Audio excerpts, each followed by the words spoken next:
Guys, today I have for you something really special, and I mean it. Best rogue setup ever created in Diablo 4 Season 1. That's not a cap, brother. With this one you will be able to farm Lilith without breaking a sweat, finally.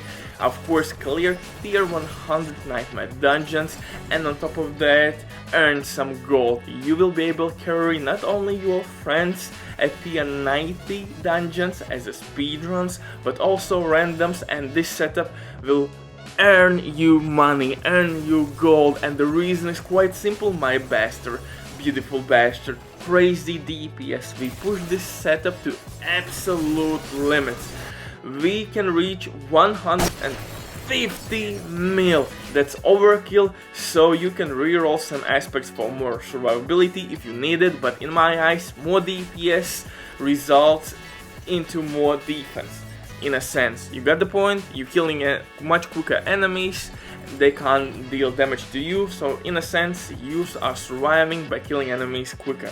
You got the point, but before we continue, quick word from the sponsor DVING.net. If you don't have enough time or good teammates but you still want to have all the best items, these guys can help you all. Simply use my promo code RBDIV or RBDIV for 50% discount on any service. But now let's dive into this setup, and I tried million combinations with my aspects, with my Paragon board, with my skill synergies, and this one right now gives me by far the best DPS output, 150 mil. I will try to push this setup even further, as if you watched my previous setups, we started at 80-90 mil, then we pushed this setup to 100 mil, and now 150 mil, so most likely I could get somewhere a little bit even more DPS, but like I said, it's overkill, so maybe you could replace my chess piece for extra defensive aspect, where you can actually apply status effect, and status affected enemies are dealing less damage to you.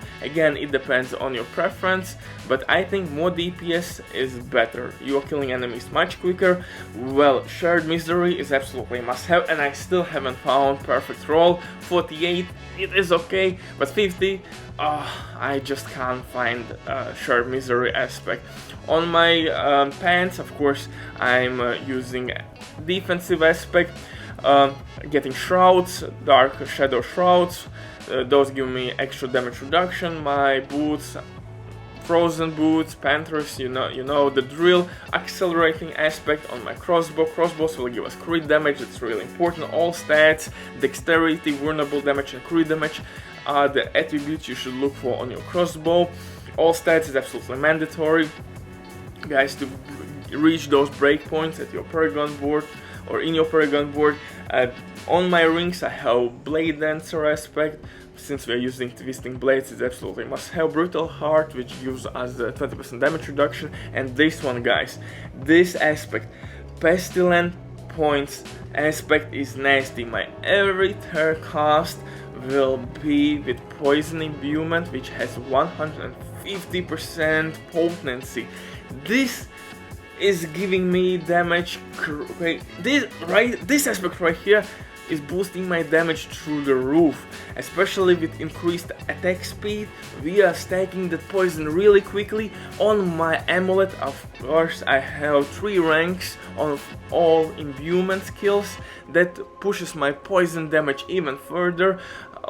Well, ice imbuement is not that important, but poison imbuement is absolutely must have. Combo points is really important since we are using unique sword, or excuse me, dagger. So combo points will give us that extra damage. For my skill tree, everything is really simple. Also, notion, guys, quick word, on your gear you should look for damage reduction. Damage reduction from distant enemies is absolutely must have, because we have tons of archers and a lot of incoming shit. Damage reduction from distant enemies, close enemies, armor and health. Why I'm investing tons of health?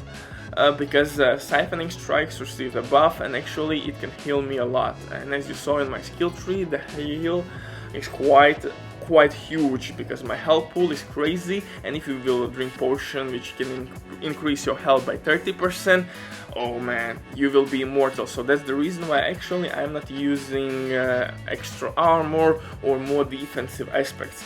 My poison is nice. Of course you could get extra poison imbuement points on your mask, but then you most likely will lose cooldown attribute, because all stats is absolutely must have on our mask as well, because we made some changes in our skill tree, Paragon board, and in my Paragon board I need some crazy breaking points to reach. So that's the reason why I need all stats on my mask. If you need more survivability, you could go with momentum heals as well, but like I said, I think DPS is the best option right here. So this is my Paragon board. I will leave a link down below in the description with the full Paragon board, but I made some changes. I went for Tricks of the Trade legendary node. In my eyes it works really well. I tried other non-legendary nodes, but eventually I came to this one, and what I changed here, I took Cheap Shot as well. Cheap Shot legendary node activated. I tested basically every option on my setup, and these two legendary nodes are giving me tons and tons of damage, especially paired up with Barber Heart, which I'm using. And this I replaced, Infusion I replaced with Exploit for vulnerable damage. Infusion right now is giving me crazy amount of imbuement damage, but Exploit would give me only 20% extra vulnerable damage, 20% vulnerable damage against almost 70% imbuement damage. I mean, you're gonna feel the difference. So I changed my one node, actually not node, one cliff, and I took two legendary nodes, and that's the reason why I had to invest in all stats even more in this one, because yeah, intelligence is kind of high now, but I need 540 strength as well. So yeah, this build slaps, man.